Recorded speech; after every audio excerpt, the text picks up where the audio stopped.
হাওড়া বিল এখনো পর্যন্ত গভর্নর সই করে পাঠাননি, তা নিয়ে স্পিকারও আজকে কার্যত বিরক্তি প্রকাশ করেছেন এবং বলছেন যে এর ফলে নাগরিক পরিষেবা ব্যাহত হচ্ছে। আপনারাও এর আগে একাধিকবার এটা নিয়ে সরব হয়েছিলেন, এই বিষয়টি আপনারা কি বলবেন? আমাদের বক্তব্য খুব স্পষ্ট। হাওড়া বিল অত্যন্ত অন্যায্যভাবে রাজ্যপাল জগদীপ ধনখড় আটকে রেখেছেন। এই বিষয়ে বিধানসভার মাননীয় অধ্যক্ষ বিমান বন্দ্যোপাধ্যায় যা বলেছেন সম্পূর্ণভাবে সঠিক কথা বলেছেন। কারণ রাজ্যপাল তিনি এই সরকারকে মসৃণভাবে কাজ করতে দিতে চাইছেন না। যেহেতু তিনি বিজেপির প্রতিনিধিত্ব করছেন এবং তার দল বিজেপি বাংলার মানুষের কাছে প্রত্যাখ্যাত হয়েছে, এই যে বিজেপির হতাশা, রাগ এবং প্রতিহিংসা, সেটা বিজেপি বার করতে পারছে না। ফলে তাদের প্রতিনিধি এই রাজ্যপালের মধ্যে দিয়ে বিভিন্ন কাজে বিঘ্ন ঘটিয়ে, বিলম্ব ঘটিয়ে তারা তাদের এই রাগ এবং হতাশা তারা চরিতার্থ করার চেষ্টা করছে। এটা করতে গিয়ে রাজ্যপাল যেটা করছেন সেটা হচ্ছে এমন কিছু জিনিসে তিনি অহেতুক জটিলতা তৈরি করছেন, বিলম্ব তৈরি করছেন, যার সঙ্গে নাগরিক পরিষেবা, মানুষের উপকার, উন্নয়ন, প্রশাসনিক দৈনন্দিন কাজ ওতপ্রোতভাবে যুক্ত। ফলে এই যে সরকার যেটা চাইছে, আইন মাফিক চাইছে, সেটা রাজ্যপাল হতে দিচ্ছেন না। এবং কিছু ক্ষেত্রে তিনি সংবিধানে তার যে নির্দিষ্ট এখতিয়ার, অধিকার, কর্তব্য, দায়িত্ব বেঁধে দেওয়া আছে, সেই লক্ষণ রেখা পার করে রাজনৈতিক উদ্দেশ্য প্রণোদিতভাবে তিনি এই কাজগুলি বিঘ্ন ঘটাচ্ছেন। তো সেই জায়গায় আমরা নিশ্চিতভাবে মনে করি যে রাজ্য সরকারের তরফ থেকে, বিধানসভা থেকে যে অনুমোদনের জন্য যেগুলি যাচ্ছে, সংবিধান মেনে তার উচিত কোনোভাবে বিলম্ব না করে সেগুলিকে অনুমোদন দেওয়া। যেখানে তার সঙ্গে নাগরিক পরিষেবা যুক্ত, রাজ্যপালের কোনো অধিকার নেই, তার পছন্দের দল পশ্চিমবঙ্গে ধাক্কা খাচ্ছে বলে তিনি হাওড়ার মানুষের উপর রাগ মেটাবেন, পরিকল্পনা অনুযায়ী কাজ করতে দেবেন না, বিলম্ব ঘটাবেন, এর কোনো অধিকার রাজ্যপালের নেই। শওকত মোল্লাকে সিবিআই তলব করেছে এবং কয়লা কাণ্ডে তলব করা হয়েছে দক্ষিণ 24 পরগনা তৃণমূলেরই নেতা। এটা সম্পূর্ণ বিচারাধীন বিষয়, তদন্ত সাপেক্ষ, এবং আমাদের দলের খুব স্পষ্ট একটি বিষয় রয়েছে যে এই ধরনের যেগুলি বিধানসভা নির্বাচনের আগে থেকে খুব কুৎসামূলকভাবে বিজেপির নেতারা যেগুলি এ রাজ্যের বিধানসভা নির্বাচনের ঠিক আগে এবং বিধানসভা নির্বাচনের সময় যেগুলি কুৎসামূলকভাবে তৃণমূলের বিরুদ্ধে অপপ্রয়োগ করছিলেন, তো সেখানে রাষ্ট্রীয় ক্ষমতা অপব্যবহার করে তারা রাজনৈতিক প্রতিহিংসা চরিতার্থ করতে চাইছেন। ফলে একদিকে এটা যেমন একটা আইনি বিষয়, অন্যদিকে যেহেতু বিধানসভা নির্বাচনের আগে থেকে এই বিষয়ে মিথ্যাচার, কুৎসা, অপপ্রচার এই বিজেপি নেতারাই চালাচ্ছিলেন, ডেকে ডেকে বলছিলেন এবার ওকে ডাকা হবে। ফলে এই ধরনের কিছু মামলা, সেগুলি রাজনৈতিকভাবে যেগুলি ভোটের সময় ব্যবহার করে এসছেন তারা, ফলে এ নিয়ে তৃণমূলের একটা স্পষ্ট অবস্থান রয়েছে যে রাজনৈতিক উদ্দেশ্য প্রণোদিতভাবে বহু ক্ষেত্রেই কেন্দ্রীয় সরকার তার যে অধিকারগুলি রয়েছে সেগুলির অপব্যবহার করছে। মোদী সরকারের 8 বছর পূর্তি, তাতে আপনার দলের পক্ষ থেকে টুইট করা হয়েছে যে 8 বছর মানে বেকারত্ব, দারিদ্র, মৃত্যু, মূল্যবৃদ্ধি জুমলা করা হয়েছে। মোদী সরকারের 8 বছর তো নিশ্চিতভাবে দেশের পক্ষে অত্যন্ত বিপজ্জনক। একদিকে যেমন সাধারণ মানুষের বেঁচে থাকার অধিকার খর্ব হচ্ছে, পেট্রোল, ডিজেল, রান্নার গ্যাস, ওষুধ থেকে শুরু করে, ভোজ্য তেল থেকে শুরু করে নিত্য প্রয়োজনীয় সামগ্রীর দাম আকাশ ছোঁয়া হয়ে যাচ্ছে। 2, নিত্য প্রয়োজনীয় সামগ্রীর তালিকা থেকে চাল, ডাল, আলু, পেঁয়াজ, ভোজ্য তেল, জরুরি জিনিসগুলি নজিরবিহীনভাবে বাদ দিয়ে দেওয়া হয়েছে।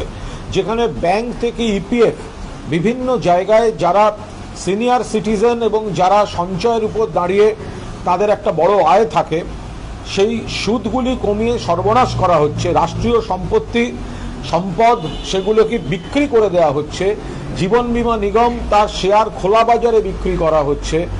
এবং সমাজটাকে ধর্মের ভিত্তিতে, যেহেতু আর্থিক নীতিতে সর্বনাশা জায়গায় চলে গিয়েছে ভারতবর্ষ, ফলে মানুষকে ধর্মের ভিত্তিতে ভেদাভেদের একটা চেষ্টা করে যাচ্ছেন, ধর্মের রাজনীতি করতে যাচ্ছে এই মোদী সরকার।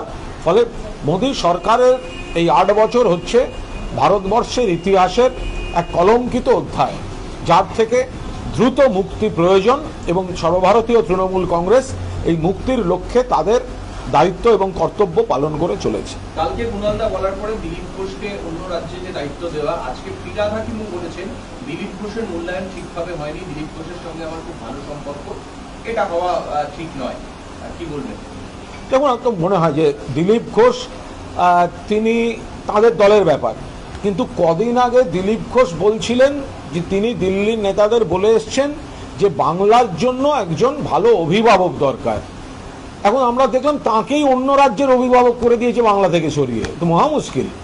তো ফলে দিলীপ ঘোষ তাকে অপমানজনকভাবে সভাপতি থেকে সরানো হলো, এরপরে তাকে বাংলা থেকেই সরিয়ে দেওয়া হলো। ফলে দিলীপ ঘোষকে ভেবে দেখতে হবে যে তার এই দল তাকে সম্মান দিচ্ছে না অসম্মান করছে, এটা সম্পূর্ণ তাদের দলের বিষয়। কিন্তু দিলীপ ঘোষ, তার সঙ্গে আমাদের রাজনৈতিক মতপার্থক্য থাকতে পারে, কিন্তু বিজেপি এটা দেখিয়ে দিয়েছে যে দল বদলু তৎকাল ধান্দাবাজ বিজেপি, তারাই বিজেপিটা কন্ট্রোল করছে। আর দিলীপ বাবু, যিনি কিছুদিন আগে পর্যন্ত এ রাজ্যে কাজকর্ম করতেন, তাকেই এ রাজ্য থেকে উৎখাত করে এই দলবদলুরা নিজেদের ধান্দায় অন্য জায়গায় পাঠিয়ে দিয়েছে। ফলে দিলীপবাবুকে এই কেন্দ্র করে যে ঘটনাটা ঘটলো, এটা খুব করুণ রসের একটি চলচ্চিত্র দিলীপবাবুর পক্ষে বলে আমার মনে হয়েছে। ফলে দিলীপবাবু ভেবে দেখুন যে এই দল যার হয়ে তিনি এত গলা ফাটান, তিনি তাকে সম্মান দিচ্ছে না অসম্মান করছে। আমি শুধু দিলীপবাবুকে বলবো এটাকে ডিফাই করুন, দলের এই বক্তব্য আপনি ডিফাই করুন। তা আপনি তো রোজ সকালে বাংলার বুকে হাঁটতে হাঁটতে বাংলার সরকারের সমালোচনা করেন, তো আপনাকে যেভাবে বাংলা থেকে সরিয়ে দেওয়া হচ্ছে আপনি ডিফাই করুন। আপনি বাংলা ছেড়ে যাবেন না, আপনি বাংলাতেই রাজনীতি করুন, আপনার সঙ্গে আমরা লড়াই করব, এই লড়াই ছিল, আছে, থাকবে। কিন্তু যে তৎকাল দলবদলুগুলো আপনাকে ধাক্কা মেরে বাংলা থেকে সরাচ্ছে, আপনি কিছুতেই এদের কাছে নথি স্বীকার করবেন না। আপনি বাংলার মাটিতে দাঁড়িয়েই লড়াই এবং যা যা প্রলাপ বকেন সেগুলো আপনি চালিয়ে যান। যেভাবে বিজেপির বিভিন্ন নেতৃত্ব তারা দল ছেড়ে তৃণমূল কংগ্রেসে যোগদান করছেন, প্রাক্তন সভাপতিও সেই ইচ্ছা যদি প্রকাশ করেন অদূর ভবিষ্যতে, তাহলে সেই ক্ষেত্রে তৃণমূল কংগ্রেসের দরজা কতটা খোলা থাকে? এ ব্যাপারে আমার কোনো মন্তব্যই নেই, কারণ এটা এই ধরনের প্রশ্ন এখন আমার মনে হয় আসে না। ফলে এইটুকু আমি বলতে পারি যে বিজেপি তাসের ঘরের মতো ভাঙছে। বিজেপির সাংসদ, বিধায়ক, জনপ্রতিনিধি থেকে শুরু করে যারা সাধারণ কর্মী, যারা ভুল করেও আগের বার বা কখনো ভোট দিয়েছিলেন, তারা সবাই বিজেপি থেকে সরে আসছেন। কারণ এটা প্রমাণিত, বিজেপিটা ক্রমশ এক সুবিধাবাদী, ধান্দাবাজ, অপরিণত দলবদলু শ্রেণীর হাতে চলে যাচ্ছে। এখন যারা আদি বিজেপি, তাদের সঙ্গে আমাদের নীতি আদর্শগত একটা মতপার্থক্য থাকতে পারে এবং সে লড়াই থাকবে, সে লড়াই চলবে। কিন্তু যারা দীর্ঘদিন ধরে একটা দল করেছেন, তারাই দলের মধ্যে অস্তিত্বহীন করছেন। আর দুদিন আগে কেউ সিবিআই ইডি থেকে বাঁচতে, কেউ অন্য কারণে ব্যক্তিগত ধান্দায় যারা যাচ্ছেন। তো সুতরাং আদি বিজেপি যারা, তারা ভেবে দেখুন এই বিজেপি তারা কিভাবে করবেন। তো দলবদলুদের কথা আপনারা শুনবেন নাকি? তাদের বিষয়। আর বিজেপি নেতাদের আরও কথা বলবো, আমি মাঝে মাঝে দেখছি বিভিন্ন বৈঠক হচ্ছে, এই অর্জুন সিং এফেক্ট, একটা বৈঠকে বসছেন নেতারা, বিজেপির বৈঠক করবেন নেতারা। আচ্ছা, নাড্ডা সাহেব এসে তিনি কয়েকজনের সঙ্গে মিটিং করবেন। তা আমি বিজেপির নেতাদের বলবো, যার যার সঙ্গে মিটিং করেন তাদেরকে দিয়ে একটা এফিডেভিট করিয়ে রাখুন যে আগামী 1 বছর অন্তত বিজেপিতে থাকবেন, নইলে ওদের সঙ্গে বসবেন না। আপনি 6 মাস বাদে দেখবেন অন্য জায়গায় রয়েছে, কাদের সঙ্গে বসবেন? এই যে বৈঠক হবে, অমুক হবে, তমুক হবে, নেতাদের দিয়ে এফিডেভিট করান, হলফনামা নিন যে না বিজেপিটা থাকবো। দেখুন কজন হলফনামা দেয়, আর হলফনামা ছাড়া খবরদার বসবেন না। এসব মালপত্র আপনাদের দিকে নেই বেশি। জেপি নাড্ডা, নরেন্দ্র মোদীজি, অমিত শাহজি সব আসার পর দেখা গেছিল আব কি বার 200 পার। মানুষ পরে বুঝলেন 200 পারটা পেট্রোলের দামকে বলেছিল, সিটকে বলেনি। তো এরকম একটা গণতান্ত্রিক রাজ্য, যার আসবে যাবে, বিজেপি হারবে, প্রার্থী পাবে না, তো স্বাভাবিক ব্যাপার। ফলে ওনাদের অভ্যন্তরীণ বিষয় ওনারা বুঝবেন। আদি বিজেপি বনাম তৎকাল বিজেপি, আর মাঝে মাঝে এই পরিযায়ী বিজেপি, বিজেপির একটা হাস্যকর তাসের ঘরে পরিণত হয়েছে। ওদের কে এলেন কে গেলেন, আমি আবার বলছি, যদি নাড্ডা সাহেবও আসেন, যাদের সঙ্গে বসবেন এফিডেভিট নিয়ে বসবেন যে তারা আপনার দলে থাকবে, কদিন বাদে দেখবেন নেই, তো তাদের সঙ্গে আপনি বৈঠকে বসে কি করবেন? হয় নাকি এসব? চাকরিতে দুর্নীতির অভিযোগে এবার পিএসসি ভবনের সামনে বিক্ষোভ। নিয়োগ দুর্নীতিকে হাতিয়ার করছে বিজেপি, বামেরাও করছে লাগাতার। আজকে যেমন বিভিন্ন জায়গাতে দেখুন, একটা খুব স্পষ্ট কথা বলি, যে জায়গায় যদি নিয়োগে কোথাও কোনো দুর্নীতি হয়ে থাকে, তৃণমূল কংগ্রেস কোনো অবস্থায় কোনো দুর্নীতিকে সমর্থন করছে না, করবেও না। তদন্ত হলে আইনের পথে চলবে। কিন্তু বাম, বিজেপি বা যারা বিষয়টি নিয়ে অত্যন্ত সস্তা, কুরুচিকর, প্ররোচনামূলক রাজনীতি করছেন, তাদের বলবো একবার আয়নায় মুখ দেখুন। সিপিএম যারা করেন, কমরেড, হোল টাইমার কমরেড, বাড়িতে সরকারি চাকরি নেই এমন কোনো বাড়ি আছে? কোথা থেকে এসেছে? নামের তালিকা দেবো নাকি? কোথা থেকে এসছে সব সরকারি চাকরি? তখনকার দিনে কম্পিউটার ছিল না, কাগজের ফাইল। আজকে সেগুলো সব ধুয়ে মুছে সাফ করে দিয়ে বড় বড় নীতি কথা। সিপিএম এর হোল টাইমার কমরেড, তার বাড়িতে কেউ সরকারি চাকরি করেন না বা বড় ব্যবসা করেন না, একজন দেখিয়ে দিন, তারপর তার উৎস খুঁজবেন। বিজেপি বড় বড় কথা বলছে, ব্যাপম কেলেঙ্কারি মহারাষ্ট্রে, আরো চারপাশে কেলেঙ্কারি, এবং সবচেয়ে বড় কথা পশ্চিমবঙ্গে এইমস কল্যাণীতে, সেখানে বিজেপি বিধায়কদের কার মেয়েকে, কার পুত্রবধূকে বিনা ইন্টারভিউতে বেআইনি ভাবে চাকরি দেওয়া হয়েছে। এরা বড় বড় কথা বলছে। পশ্চিমবঙ্গে একটা এত বড় সিস্টেম চলছে মানুষের আশীর্বাদে, এবং অধিকাংশই সঠিক কাজ হচ্ছে, ঠিক কাজ হচ্ছে। যদি কোথাও কোনো ভুল থাকে, সেই ভুল চিহ্নিত হচ্ছে, সংশোধিত হচ্ছে। আর যদি তার সত্ত্বেও কোনো অন্যায় থাকে, আইনের পথে চলবে।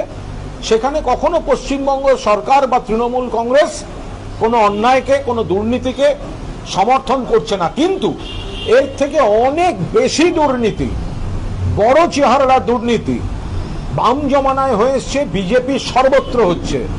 সেখানে কথা না বলে সিবিআই এর FIR named Suvendu Adhikari, FIR named, সে ঘুরে বেড়াচ্ছে আর বিজেপি সিবিআই তদন্তের নামে বড় বড় কথা বলছে। এটা সহ্য করা যায়? ফলে বাম এবং বিজেপি যারা অকণ্ঠ দুর্নীতিতে ডুবে আছে, তারা একটা অপপ্রচার, কুৎসার বাতাবরণ তৈরি করতে চাইছে। সেটা কোনো অবস্থাতেই বাংলার মানুষ সমর্থন করবেন না। ভুলটা ভুল, অন্যায়টা অন্যায়। যেখানে অন্যায় আছে সরকার যথাযথ দৃষ্টিভঙ্গি রাখছে, আর বাকিদের মানুষ চেনেন। ফলে এরা যে সস্তা প্ররোচনা রাজনীতি করছে, তাতে বাংলার মানুষ সাড়া দেবেন না। গতকাল শুভেন্দু অধিকারী শ্যামনগর গিয়েছিলেন, এবার ব্যারাকপুর নিয়ে 10ই জুন সুকান্ত সদনে সুকান্ত বাবুই বসছেন। শুভেন্দু অধিকারী এবং সুকান্ত মজুমদারের একটা মিল আছে, এনারা নিজেদের বাড়ির ওয়ার্ডে জিততে পারেন না। এনাদের একটা ভয়ঙ্কর মিল আছে, যে শুভেন্দু অধিকারী কাঁথিতে যে বুথের ভোটার, সেই বুথে তার দলকে জেতাতে পারেন না, যে ওয়ার্ডের ভোটার জেতাতে পারেন না, যে পুরসভার ভোটার জেতাতে পারেন না। সুকান্ত মজুমদারের ক্ষেত্রেও একই জিনিস প্রযোজ্য, একদম এক। নিজের বাড়িটায় জিততে পারেন না। এদের দিয়েছে রাজার পাট। এরা যত ঘুরবে, যত চিৎকার করবে, যত কুৎসা করবে, তত আদি বিজেপি কর্মীরা পর্যন্ত ওদের প্রত্যাখ্যান করবেন। বাংলার মানুষ তো করবেই। শুভেন্দু যত ঘুরবে, তৃণমূলের লাভ। সুকান্ত মজুমদার যত ঘুরবে, দিলীপ ঘোষপন্থীরা ঠিক করুন যে এই সুকান্ত যে আপনাদের দিলীপ ঘোষকে ধাক্কা মেরে বাংলা থেকে বার করার চক্রান্ত করছে, তার হাত শক্ত করবেন না, দুর্বল করবেন। হিন্দুস্তান মোটরস বাংলায় আবার নতুন করে পথ চলা শুরু করেছে। বাংলা শিল্প মানচিত্রে এই আবহে এখন পশ্চিমবঙ্গে শিল্পক্ষেত্রকে ধ্বংস করে দিয়ে গেছিল কেন্দ্রের একটা সময়। কেন্দ্রের সরকার যখন বিভিন্নভাবে বঞ্চনার অভিযোগ উঠেছে, একই সঙ্গে ধ্বংস করেছে সিপিআইএম, বামফ্রন্ট সরকার। এবং সেই বামফ্রন্ট সরকার যখন বামফ্রন্ট সরকার এবং একদিকে একটা উগ্র শ্রমিক সংগঠনের নামে একটা উগ্রতা ধ্বংস করেছে। সেই জায়গা থেকে মমতা বন্দ্যোপাধ্যায় একটা ইতিবাচক পরিবেশ পরিস্থিতি তৈরি করছেন, যেখানে এতটা ঘাটতি হয়ে গেছিল, একের পর এক বন্ধ, রুগ্ন শিল্প এবং কারখানা, সেই জায়গায় একটা ইতিবাচক পরিবেশ তৈরি করে কোথাও সরকারি উদ্যোগে, কোথাও যথাযথভাবে লগ্নির ব্যবস্থা করে পুনরুজ্জীবনের তার সুফলগুলি ক্রমশ আসতে শুরু করেছে। এটা সম্পূর্ণভাবে পশ্চিমবঙ্গ সরকারের কৃতিত্ব, মমতা বন্দ্যোপাধ্যায় সরকারের কৃতিত্ব, যে আবার একটা ইতিবাচক পরিবেশ এরাজ্যে শিল্পের জন্য মমতা বন্দ্যোপাধ্যায় তৈরি করতে পেরেছেন, যেটা বামফ্রন্ট সরকার ধ্বংস করে দিয়ে গিয়েছিল। কুণালদা, কলকাতা বিশ্ববিদ্যালয়ে একটা অচল অবস্থা তৈরি হয়েছে। সিটুর নেতৃত্বে যারা ঠিকা শ্রমিক রয়েছে তারা অবস্থানে বসে গেল, তাদের বক্তব্য মাইনে দেওয়া হচ্ছে না। বিশ্ববিদ্যালয়ের পরিকাঠামো একটা বড় ধাক্কা হবে শিক্ষকরা। আমি একেবারেই যে বিষয়টা জানি না, বলতে পারবো না, খোঁজ নেব, খোঁজ নিয়ে যদি বলার মতো কিছু থাকে আমি নিশ্চিতভাবে জানাবো। ঠিক আছে, আর একটা এক মিনিট আর একটা বলুন আপনি। রাজ্যপাল এই যে জগদীপ ধনকর, ইনি কথায় কথায় টুইট করেন এবং কথায় কথায় রাজ্য সরকারের বিভিন্ন ব্যক্তিকে ডেকে পাঠান। আমি রাজ্যপালকে মনে করিয়ে দেব এবং রাজ্যপালকে অনুরোধ করব যে আপনি সিবিআই কর্তাদের ডেকে পাঠিয়ে জিজ্ঞাসা করুন যে সিবিআই এর এফআইআর নেমড শুভেন্দু অধিকারী কেন এখনো গ্রেফতার হচ্ছে না, এবং আপনি নিজে টুইটে কৈফিয়ত দিন যে সিবিআই এর এফআইআর নেমড শুভেন্দু অধিকারী, তাকে আপনি রাজনৈতিক প্রোটেকশন দিচ্ছেন কি দিচ্ছেন না। সিবিআই দুর্নীতি মামলায় শুভেন্দু অধিকারীর বিরুদ্ধে এফআইআর করেছে, প্রকাশ্য ক্যামেরায় দেখা গিয়েছে কাগজে মুড়ে শুভেন্দু অধিকারী এই জায়গায় রাজ্যপাল একজন সিবিআই এর এফআইআর নেম সকাল বিকেল রাজ্যপালের বাড়িতে ঢুকছে, বেরোচ্ছে, প্রদর্শনী করছে, ধর্ণা দিচ্ছে। রাজ্যপাল দুর্নীতিকে প্রশ্রয় দিচ্ছেন, রাজ্যপাল দুর্নীতিগ্রস্তকে প্রোটেকশন দিচ্ছেন, এবং রাজ্যপাল সিবিআই এর এফআইআর নেমড একজন অভিযুক্তকে রাজনৈতিক নিরাপত্তা দিচ্ছেন।